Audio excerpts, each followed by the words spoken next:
Assalomu alaykum. Kitob o'qishdan beri avlodlar torbetiga xush keldingiz. O'tganda men dangliq yozuvchimiz marhum Ahad Turdining Seringillik o'yladagi kishilar degan temada yozgan bir yurish asarlaridan ikkini o'qib bergandim. Bugun yana birini o'qib beraman. Bu Azroil bilan elishgan shoir nomli asar.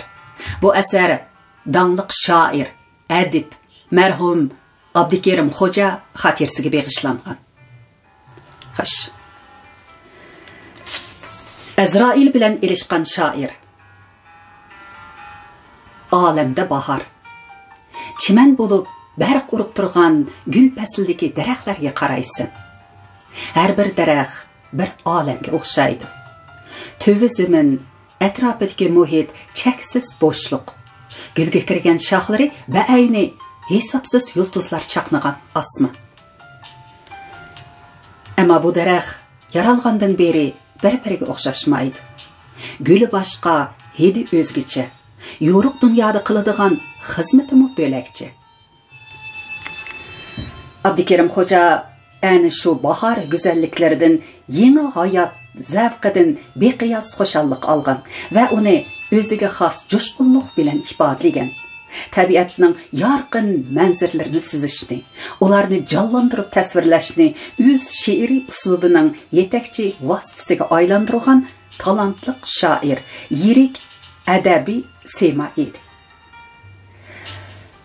60 bahorning yuzini ko'rgan bu shoir oxir haqiqiy bahor kuychisi bo'lib qoldi. Abdikerim Xo'ja yalğız hayat bilan emas, balki o'lim bilanmi elishgan irodalik, umidvor shoir edi. U 60 yoshida g'ovg'oliq bu dunyo bilan xo'shlashdi. Bu chaq uning fikri o'tkirlashib, she'riyatda toza voyaga yetgan vaqti edi. Afsuski, rahimsiz ajal uning yanama ko'p esil asarlarni yozishiga yo'l qo'ymadi. Shundaqdimi u bizga 5 parcha go'har kitob qoldirib ketdi. 10 bahor, bahor naqshisi, tuproq, bahor va men, bahor bilan kelgan she'rlar, bahor yomg'iri.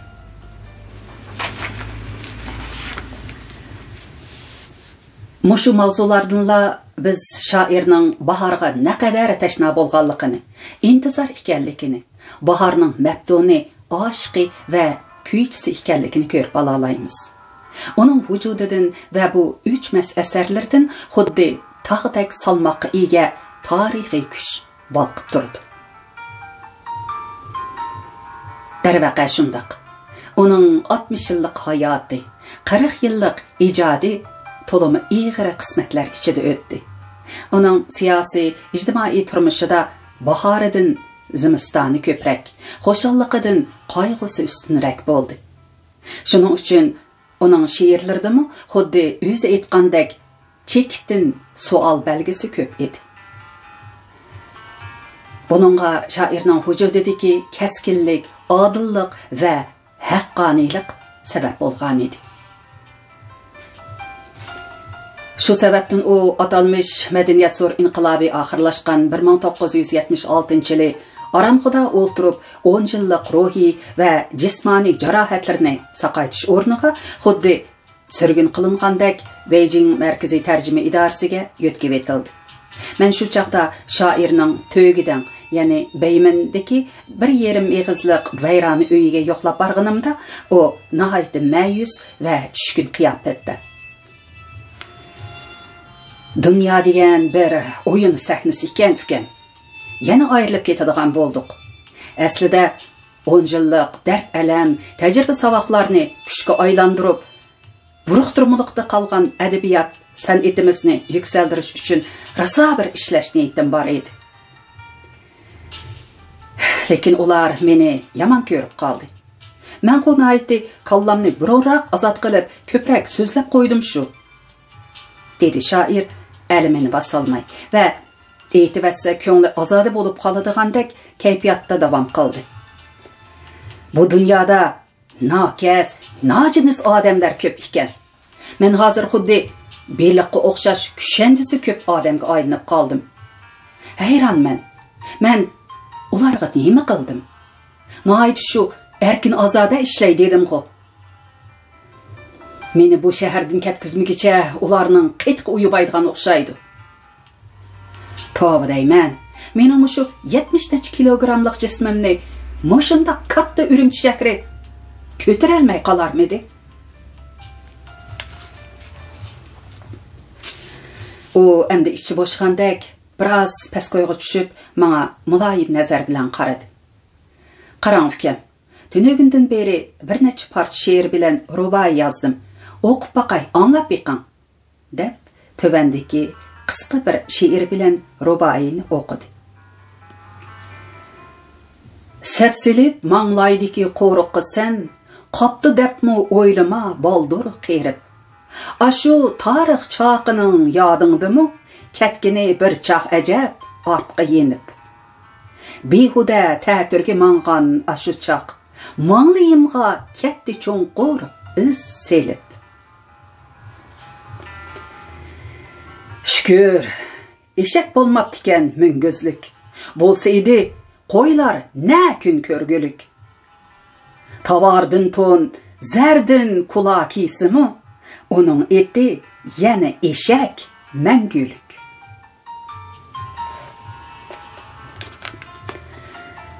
Bu mısralarda şairning şu çağdaki murakkab ruhi halati, ranjish, ökünish, chuqan va ochiq kinoyasi ifodalangan edi.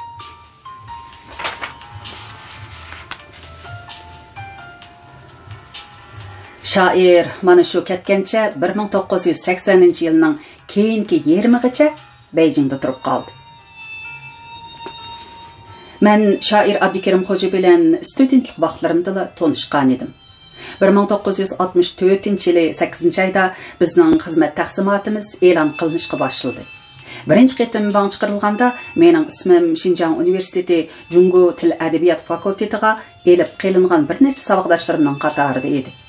Bir necha kun o'tib, ikkinchi qitimliq bang chiqarilganda mening ismim to'satdan yo'qolib ketdi. Men shu chaqda bizning taqsimot ishlarimizga mas'ul o'qituvchimiz Muhammad Zunun bilan ko'rishib so'zlashdim. Muallim, mening taqsimot ishim nima bo'lib ketdi? Birinchi bangga ismim chiqqan edi, ikkinchi bangda yo'qolib ketdi-ku. Yo'qolib ketmaydi, dedi Muhammad Zunun muallim meyqida kulib qo'yib. Azroq o'zgarish bo'ladigandek turadi, aldirma. Ko'ngildagidek yerlarga berib qolamsan texi. Muallim, men burun sizlarga aytgan, dedim yuragimdagi gapni qilib. Mening ko'nglimdagi yer Qashqar. Meni Qashqar shahriga taqsim qilib bersizlar. Men sizlardan bir umr xo'shal bo'laman. Rostni aytganda, mening Qashqarga ketish irodam kuchli edi. Onammi tushdan uchur yo'llab, mening Qashqarga qaytib kelishimni kutib o'tdi. Lekin shu kunlarda Yazg'uvchilar jamiyatining bosh kotiblik vazifasini o'tayotgan Abdukerim Xo'ja maktabga kelib, meni Yazg'uvchilar jamiyatiga taqsim qilib berishni so'zlashgan edi. Chunki bu chaqda mening bir necha parcha hikoyam har qaysi gazet jurnallarda e'lon qilingan va ba'zilari xanzuchaga tarjima qilingan bo'lg'ashqa, men pishqadamlarning nazarida baxsi samiraydigan qo'y hisoblangan ekanman. Shu chaqda Abdukerim Xo'ja men bilan ko'rishib, "Ukam, men sizni Yazg'uvchilar jamiyatiga elib ketishga keldim," degan edi qop-qora budra chashliq, ko'zlari o'tkir bu odam qo'limni tutib turib. Maktab rahbarligimi qo'shildi. Amdiki gap sizda qoldi. Men bir gapni sizga oldin aytib qo'yay. Sizni Yazg'uvchilar jamiyatiga oprashdagi maqsadimiz shu yerda xizmat qildirish emas, balki o'zingiz xohlagan yeziq qishloqlarga tushirib, uzoq mezgil shu yerda tarbiyalab, yaramliq yozuvchiga aylantirish. Bu gapni anglab, bek xushal bo'ldim. Bundaq bo'lganda men ham yozuvchi bo'lish, ham Qashqarga berish muddasiga tang yetalaydim. Afsuski, Abdukerim Xo'janing meni Yazg'uvchilar jamiyatiga opirish maqsadi amalga oshgan bo'lsa-mu, lekin tövanga tushirib tarbiyalash muddasi amalga oshmadi. Chunki men o'qish bitkazib, taqsim qilingan o'ringa bormayla, Altınım rayonluq partkomining bir tutash o'rinlashtirishi bilan sotsialistik ta'lim tarbiya xizmatini ishlash uchun Janubiy Shinjong yezlariga tushib ketdim. Men bu xizmatni oxirlashtirib idoraga kelgan vaqtimda bo'lsa, madaniyat zo'r inqilobi boshlanib, Abdukarim Xo'jimi qori yeb bo'lib tartib chiqarilgan edi. Keyin 1983-yili mening Qiyonliq daryo nomli povestim kitob bo'lib chiqqanda shoir doktorxonada yetib o'qibdi.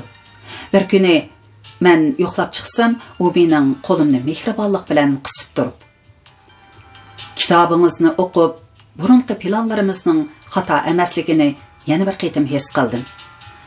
Shug'unisi, u planlarimiz ishga oshmadi. Sizni tövanga tushirib tarbiyalmadik. Tahrir bo'limiga band bo'lib qoldingiz. Agar o'z vaqtida maqsadimiz ishga oshgan bo'lsa, texmi ko'p yaxshi asarlarni yozgan bo'lardingiz. Elmi yaxshi, ishdan sirtqi vaqtlardan foydalanib, mushundaq asarlarni yozibsiz. Buni Obliz Nozirmi o'qidi. Uning fikri menga o'xshash. Hozircha ishlab turing. Yaxshi kunlar kelyapti. Burunqi planlarimiz kechikib bo'lsa-mu, amalga oshib qolar.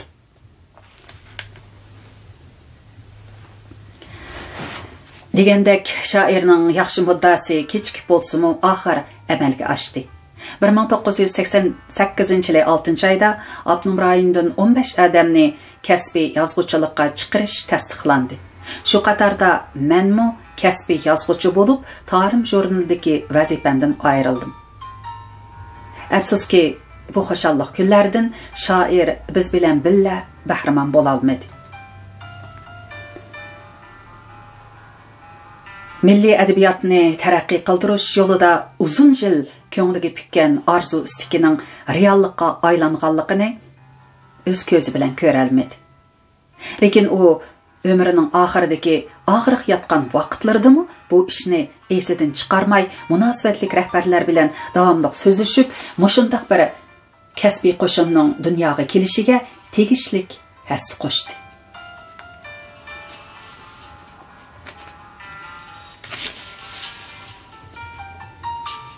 Meyat bir parça resim baki, lekin ancha aniq emas. Tarim jurnalining 300 son chiqqanligini tabriklash yig'inida peshqadam ustozlarning jam bo'lishi 1986-yili mart Urumchi. Meyat bir parça resim baki.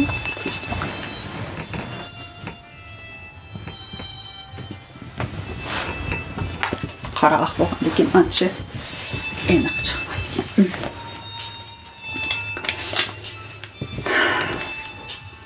Tağdan kelayotgan suv toshlarga o'rilib, pishib, shirin bo'ladi. Hayotmi shundaq. Odam umr yo'lidagi to'siqlarni yengib o'talisila, hayoti mazmunliq bo'ladi. Qiyinchiliklardan, hayot do'qonliqlaridan qo'rqib, vaysab qaqshigan odamni turmush to'pallari xas chupdak uloqtirib tashlaydi. Abdukarim Xo'ja ana shu tog' suyidek toshdan toshga urilib pishgan, yetishgan shoir edi. U talvi yillarning mudhish judum chapqiniga tunji bo'lib uchrab, Shinjongdagi birinchi qori yeb, birinchi qori gezandi deb tartib chiqarilgandimi. 1947-yili Nanjinga berib, Nanjin davlatlik chegara maktabda birer yil o'qiganligi uchun Gomintang shpioni degan eg'ara tuhmatga qolgandim. Aqular uchib ketdi degan she'ri ajoyib burmalanib, vatan xoinining iqrori deb haqoratlangandim. Alam ko'rish qilmay, qalam ko'rish qilamiz deb turib, kurash maydonida urib bir necha tal tishini tushirib atgandim. Nahaq anzilar og'dirilib, Sollushanning jinoiy qilmishlari pepan qilinganda qattiqroq, chunqurroq so'zlab qo'ygani uchun 1976-yili xuddi do'ngi yiqitgandek Urumchidan Beyjingga yetkib etilgandim. U qilchi zarlanmadi, umidsizlanmadi, balki zimiston qishdan keyin illiq bahorning keladiganligiga ishinib, umid bilan mardona yashadi. 1966-yilining kuz kunlarining birida Xinhua basma zavodidagi ishchilar bayroq plakatlarni ko'tarib bizning idoraga qiyon suyidek yopirilib keldi. Bu kunlarda o'z ichidan qora yeb, qora gezanda, sinipi, yot unsur degandaklarni texi tepib chiqolmagan idora, jamiyat, maktab va zavod, korxonadagilar inqilobning hayvasini, dog'dug'isini ko'tarish uchun bas-basda bizning idoraga kelib, allaqachon tortib chiqib sazoyi qilingan 5-6 qora gezandilarni kurash, pipan qilish uchun shafqatsiz kurash yig'inlarini ochadi.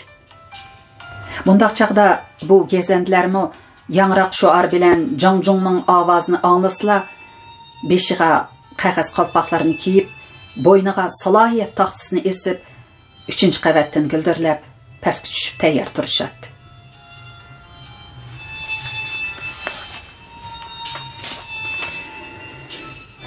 Bu qitim Shimxo basma zavodidan kelgan ishchilar so'r hayva bilan ularni oldiga chiqarib, qattiq savol so'rab qildi. So'roq navbati Abdukerim xo'jaga kelganda, basma zavod ishlab chiqarish bo'limining boshlig'i Begiz qo'lini o'qib turib, "Sen Gomindanning Nanjindagi ishpiyonlik maktabida o'qigan ishpiyon, rostmi?" dedi guldirlagan ovozda. "Darhol iqror qil." Abdukerim xo'ja 1,5 metr egilgan beshini sal-pal ko'tarib, "Yo'q, undoq emas", dedi haqiqiy ahvolni tushuntirishga urinib. "U maktab hargizmi ishpiyon tarbiyalaydigan maktab emas. Og'zingga kelganni jo'ylama", dedi heliqi odam Abdukerim xo'jani dushkanlab. Lekin Abdukerim xo'ja yanada tamkinlik va kinoyi bilan, "Hozir bizda o'z ahlimiz bilan o'ylab yetganni degichilikmi imtiyoz yo'q tursa", dedi heliq odamga yer ostidan qarab. "Og'ziga kelganni jo'ylaydigan yurak nada? Qara buning gapdalligini, mana emisi." Abdukerim xo'ja og'ziga tekkan qattiq bir mush bilan jim bo'ldi. O'ng javg'idan sho'lgay aralash qizil qon sirg'ab chiqdi. Qayni qizg'an ishchilardan yana bir nechisi oldiga chiqib yanglarini shimaylavidi. Angacha bizning idoradagi inqilobiy ommadan kimdir birsi mavjushining alam ko'rish qilmaslik, qalam ko'rish qilish to'g'risidagi o'zindisini varqirab o'qidi. Shuning bilan aloqani qichishgan ishchilarmi pastga tushdi.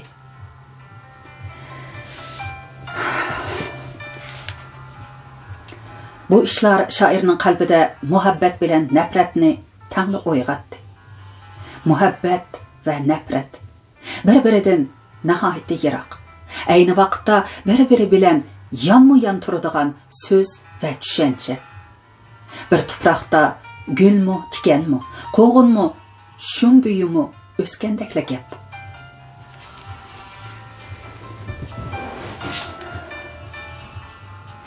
Hayotda odamlarning beshiga turli savdolarning tushishi tabiiy. Sabr qilish, mushaqqatni yengib o'tishmi yashashning bir ko'rinishi, balki jasoratga, umidga to'lgan bir ko'rinishi. Abdukerim xo'ja 60 yil umr ko'rib, birovga bosh egmadi. Beshiga tushgan kulfatlarni chidam bilan yengdi. Nomiga dog' yo'qtirmadi. Olamdan halol, pokiz yashab o'tdi.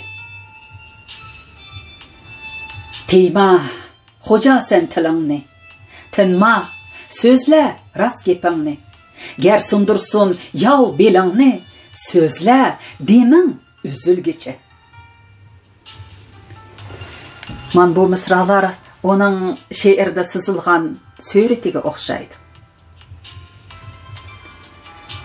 Abdukerim xo'janing umidvorligiga yarasha 1973-yili u ko'zga ko'rinmas kishan bo'yinturuqlardan ozod bo'lib, Ulanbay 7-may kadrlar maktabidagi emgak bilan o'zgartishdan qaytib kirdi. Shunda qilib, onunga to'kmat teshi atqanlar sharmanda, sharmisoz bo'ldi. Haqiqat egildi, ammo sunmadi. She'riyatimizga yangi to'lqin, yangi ahang, yangi obrazlar elib kirgan bu shoir goh cheksiz olqishlarga, goh mudhish ta'addilarga uchrab tursa-mu, ammo u har qanday ijodiy qiyinchiliklarni, ig'ir to'sqinliklarni zo'r sabr, chidam va matonat bilan yengib bordi. Bu çağda allaqachon paçaqlab tashlangan Xinjiang Uyg'ur Abnum rayonluq adabiyot san'atchilar birlashmasimi asliga kelib xizmatlarni iziga selib atadi.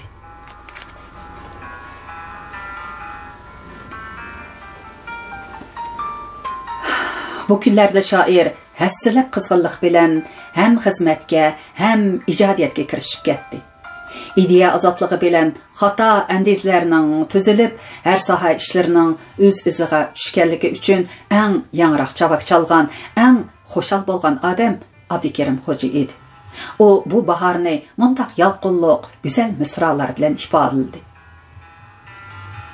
Ketdi tunmu, keldi tong sohib jamol, qo'yniga tongning kirib ketdim xo'shal. Ümid bilan, ishonch bilan yashagan hayot suyar odamlar umrning, yashashning qadrini biladi. Uning har daqiqasidan foydalandi.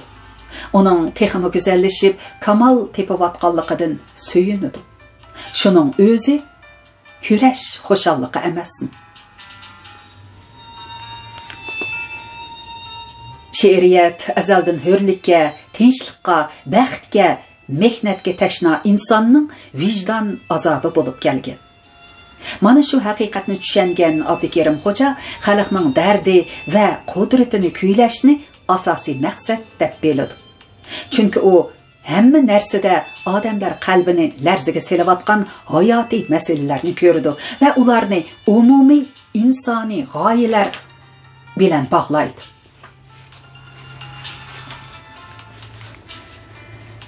Shoir 1979-yilining yoz oyida Beijingda she'riyat jurnali uyushtirgan shoirlar uchrashuviga qatnashdi. Bu to'g'rida Teyitjon Eliyov shoirning bahor bilan kelgan she'rlar to'plamiga yozgan kirish so'zda mundaq yozdi. Abdukerim Xo'janing she'rlari yolg'iz Uyg'ur kitobxonlarining emas, boshqa millat kitobxonlarining qizg'in so'yib o'qishiga erishdi. Shu topda 1979-yili yozda poytaxtda she'riyat nashriyati uyushtirgan deklamasiya kechasi esimga keldi. Shu kuni minglagan she'r xushtorlari jam bo'lgan bu so'rinda 10 necha atoqli shoirning birdan she'r o'qildi. Lekin Abdukerim Xo'janing she'ri o'qilganda urilgan chavak hammadan kuchli bo'ldi-da, tanışıqçılarının qayta talab qilishi bilan u arqa-arqadan 3 she'r o'qidi. Biri assalliq millat shoirining poytaxt munbirida hammadan ko'p olqishga ega bo'la olishi meni cho'nqur hayajonga soldi.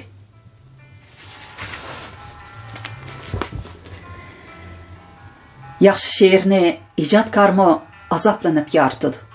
Biz bundaq she'rlarni o'qiganimizda ular fikrimizni o'tkirlashtirib, qalbimizni nurlantiradi. O'tgan kunlarni eslatib, kelajakka buyuk ishonch tug'diradi. Abdukerim Xo'ja poytaxt munbirida dastlab o'qigan Do'ppa nomli bir ko'plit she'ri bilan ana shundoq maqsadga yetdi. Yarashibdi do'ppimiz sizga qavat, ne sebeptin keldiniz kiymay faqat.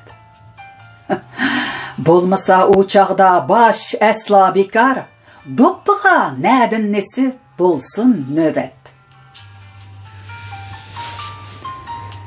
Haqiqatan kichkina 4 misra she'rda mushundoq cho'nqur, fasohatlik va komil fikrlarni olg'a surgan shoirning beshidan oltin chashqu chashsa arsiydi.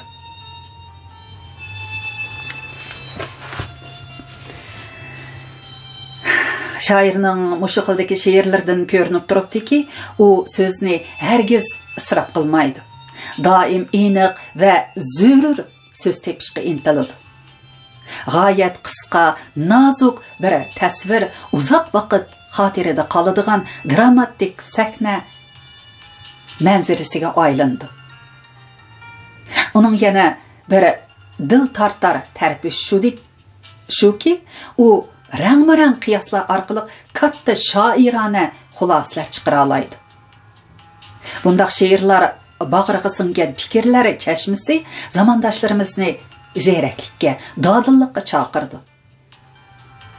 U shunisi bilan o'qirmanning doimliq do'stiga aylangan.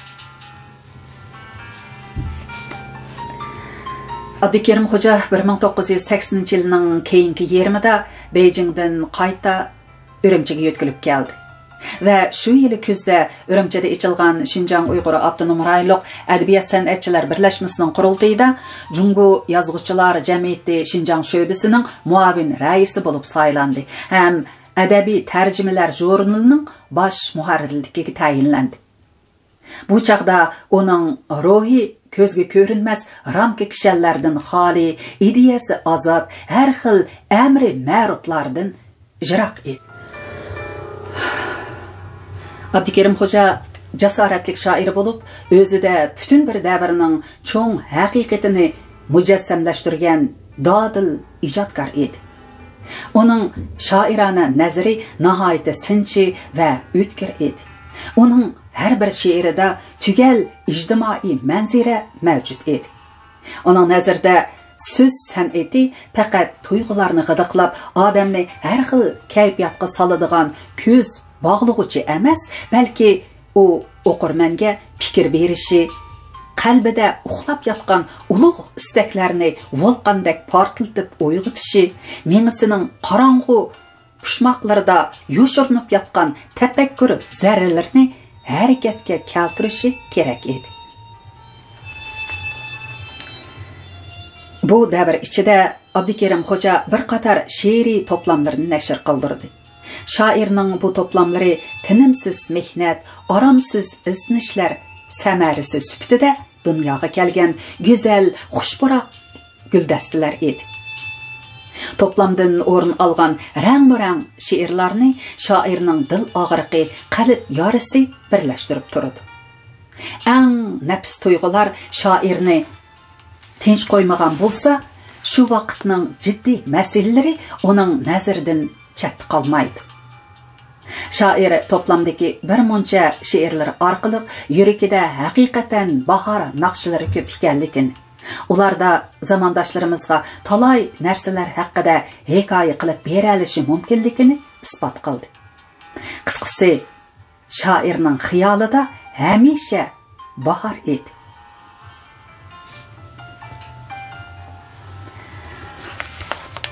Abdukerim Xo'janing she'riyati sirliq mo'jizlarga boy, tasavvuri jalbkor, hissiyotga to'yingan qo'shoqdir. Shuning bilan birga o'tliq yurak kashmishlarining yodnomasidir. Biz shoirning asarlaridan qancha faxrlansak arziydi. Ularning har variqidan bugungi kun nafsi sezilib turadi. Adolat, halollik uchun kurashning real manzaralari hammasida zamon nafsi, davr sadosi va ruhi mavjud. Shoir she'r ijodiyati ustida to'xtalganda mundaq deydi: "Men she'rni xuddi onamni yaxshi ko'rgandek sadoqat bilan yaxshi ko'raman. Vatanni so'ygandek kuchli hissiyot bilan so'yaman. Men o'zimni she'riyat olimidagi but qalandari desammi bo'ladi."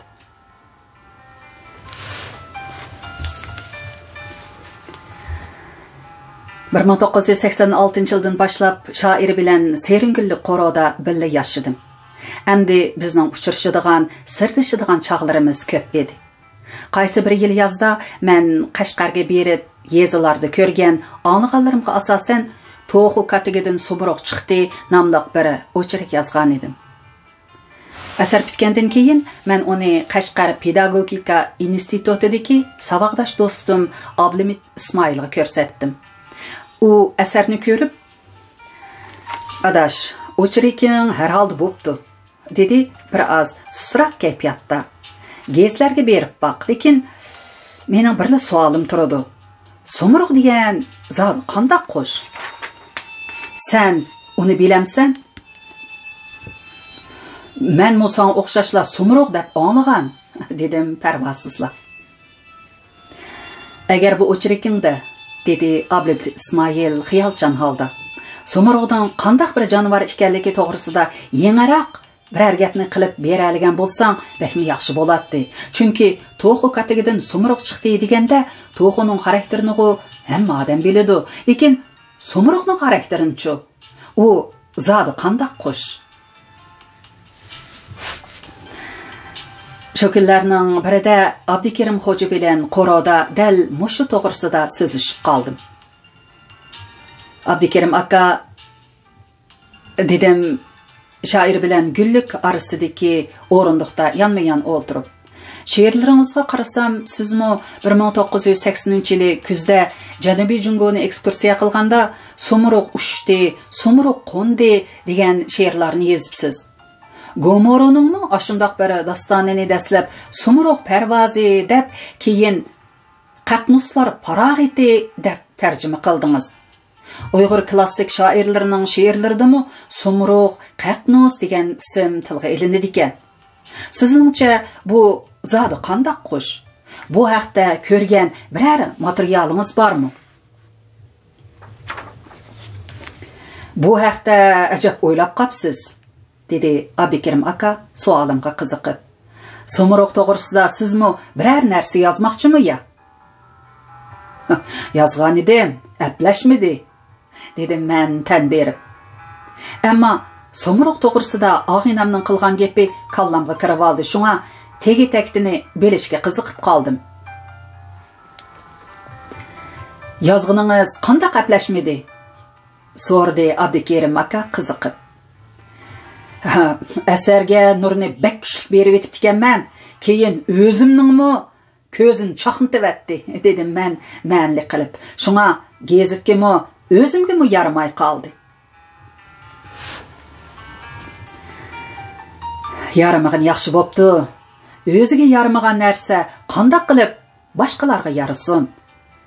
Nur bor yerda cho'qim soyi bo'ladi. Yozg'uchi, shoir bo'lgan odam bu haqiqatni cho'qim bilish kerak. Abdukerim xo'ja go'yo meni samimiy ogohlantirgandek bu gaplarni ham kuyunish, ham tanbeh ohangida so'zladi va oxirida asli maqsadga ko'chib mundaq dedi. Sumruq to'g'risidagi ishlarni bilgingiz kelgani yaxshi bo'pti ekan. Adiblar hamma narsaga qiziqishi, hamma narsaning tegiga yetishga urinishi kerak. Mening bilishimcha, sumruq, qaqnus deganlar birli qushning ismi.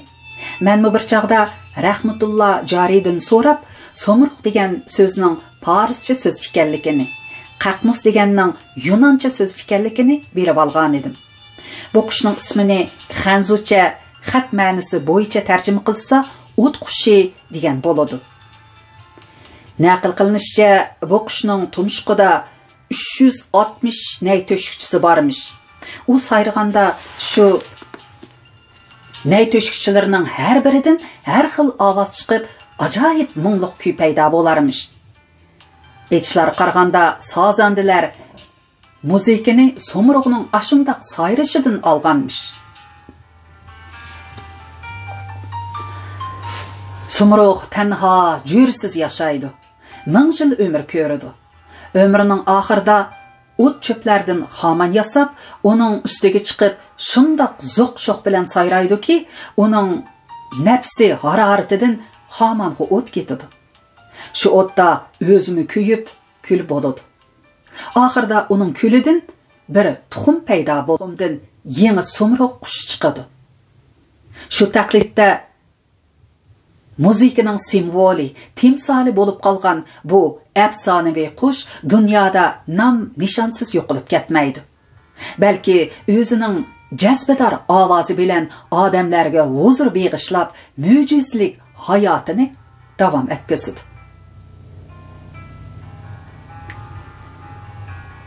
Abdukerim xo'ja sumruq to'g'risidagi ta'sirlik hikoyasini tugatdi.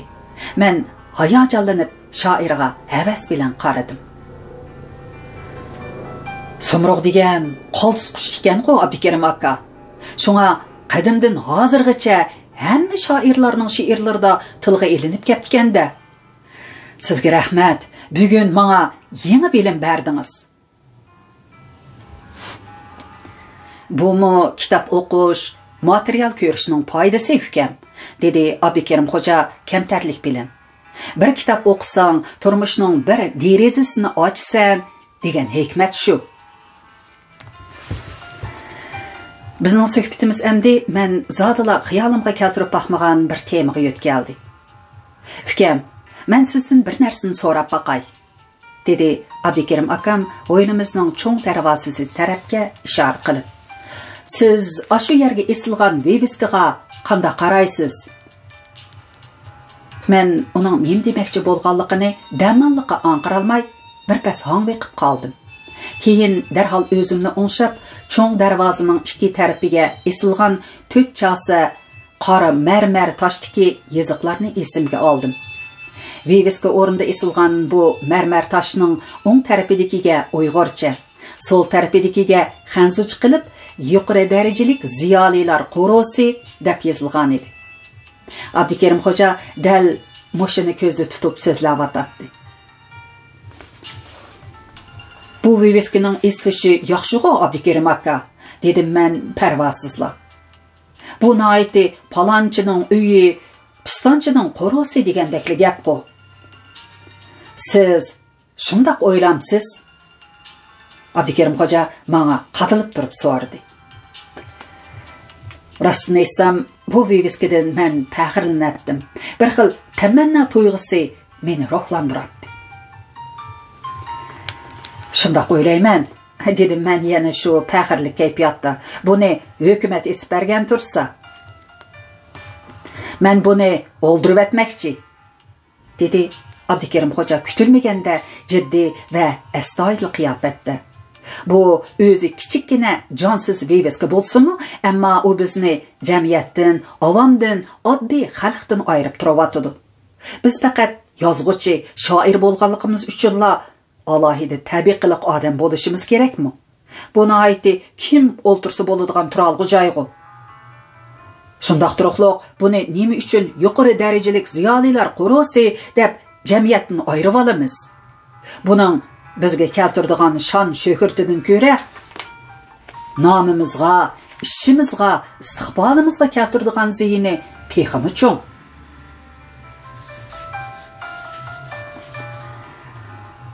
Mana shu kundan boshlab Abdukerim xo'ja qoroyimizning nomiga qarshi oshkora jang e'lon qildi. Cho'ng darvozaning ikki tarafidagi marmar viviskani elib etishni jiddiy talab qildi. Ammo uning bu isyonkor ruhi hammaning qo'lishiga erishib ketolmadi. 5 millatdan tarkib topgan 30 oilalik bu qoroda albatta bu viviskadan menga o'xshash faxrlanadigan, zo'qlanadigan, maqtanadigan odamlar oz emas edi.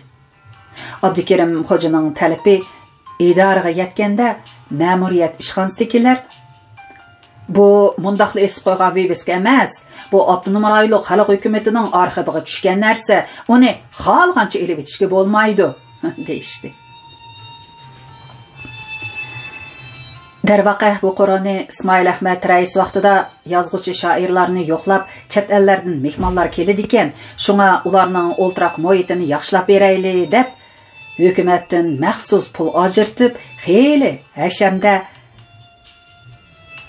hasham daram bilan soldirgan ekan. Shu chaqda bu qoro Urumchi bo'yicha eng ozoda, eng esil, bog'o'ylilik qoro edi. Shuning uchun uning arxiv materiallari Abdunum rayonlik xalq hukumatida saqlanadi.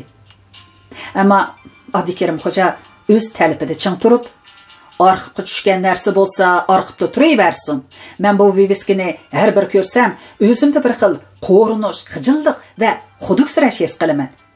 Nima uchun deganda, bu qo'rodagi yozuvchi shoirlarmi odatdagi odamlarga o'xshashli odam. Biz o'zimizni alohida imtiyozli kishilardek ko'rsatsak bo'lmaydi. Bu viviska bizni ashundoq ko'rsatib, xalqdan ayirib turyapti, deb o'z fikrini idora rahbarlaridan tortib, tashviqot bo'limidagilargacha yetkazdi. Inson o'z g'ururini sezganda, so'z va harakatda bu xil g'ururga munosib bo'lishga tirishadi. Abdukerim xo'ja dal shundoq bo'ldi. O'z g'urur vijdonini oddiy xalq bilan haqiqiy birlashtirgan bu xalqparvar shoir oxir o'z maqsad muddasiga yetdi. Qo'rodagi hammaylan oxiri uning fikri talablariga qoyil bo'lib, cho'ng darvozaning ikki tarafidagi marmar viviskini elib tashladi.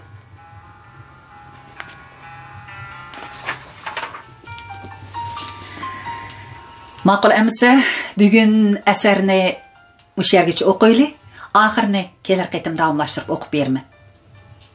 Aman bo'ling, xayr xo'sh.